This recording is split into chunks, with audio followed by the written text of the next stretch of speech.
Bienvenue à tous sur la chaîne Opencast et troisième vidéo de la chaîne sur lui, sur Kanye West. Ouais, je sais, mais là c'est de sa faute, là c'est pas la mienne. On parle beaucoup de lui en ce moment, c'est lui plutôt qui fait beaucoup parler de lui avec ses phrases bizarres. Mais dans cette vidéo, je vais essayer de vous expliquer pourquoi il fait ça et essayer d'analyser un peu tous ses agissements.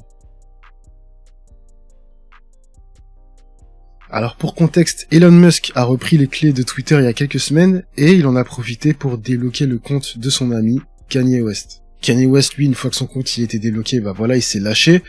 Il a fait une série de tweets jusqu'au post fatidique.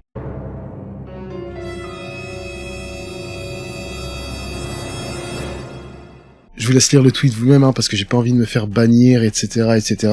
Quelques jours après ces tweets, il a été invité à l'émission Drink Champs par son ami Nori, et c'est vraiment là qu'il a développé ses propos.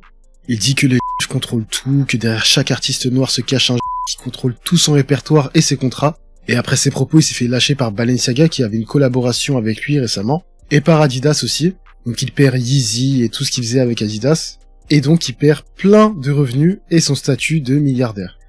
Alors je vais pas le défendre dans cette vidéo, même si j'aime beaucoup Kanye et que certains séparent l'artiste de l'œuvre. Je vais essayer de vous expliquer pourquoi il fait tout ça. Le 25 novembre, Kanye West annonce sa candidature pour les présidentielles de 2024 en s'alliant avec le jeune politicien youtubeur à controverse, on sait pas trop ce qu'il est, Nick Fuentes. Personnellement, Nick Fuentes, je le connaissais déjà parce que je regardais des vidéos de Sneako, un autre youtubeur, qui faisait souvent des débats avec lui. Et c'est dans ces débats que j'ai entendu Nick Fuentes avancer des théories pseudo-scientifiques, comme par exemple, les noirs et les latinos ont tous génétiquement un QI moins élevé que les blancs et les asiatiques, ou d'autres théories qui visent à séparer les noirs et les blancs comme pendant les temps de la ségrégation, pour que les États-Unis redeviennent une nation au premier plan. Bref, vous connaissez le personnage maintenant.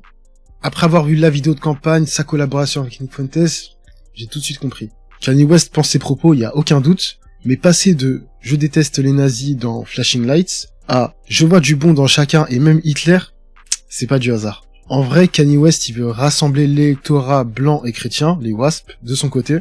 Et comme Trump, à mon avis, ne se représentera pas en 2024, Kanye West veut récupérer le flambeau. Faut rappeler que Trump a quand même fait 47% aux dernières élections, donc récupérer son électorat, c'est quelque chose de fort. Et tout ça, toutes ces controverses, toutes ces phrases bizarres, ça rentre dans sa stratégie de campagne, vous inquiétez pas. En 2020, il s'était déjà présenté, mais je trouve qu'il s'était pris beaucoup trop tard parce que il faisait son album en même temps, Jesus is King. Je pense qu'il a eu d'autres problèmes en même temps, donc il s'est présenté vraiment au dernier moment. Mais là, 2 ans avant, je pense qu'il se prépare vraiment et beaucoup plus sérieusement.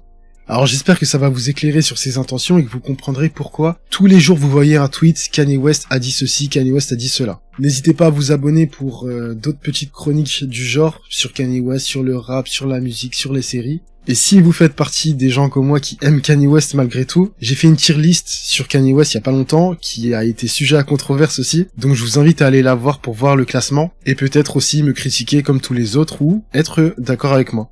Merci à tous.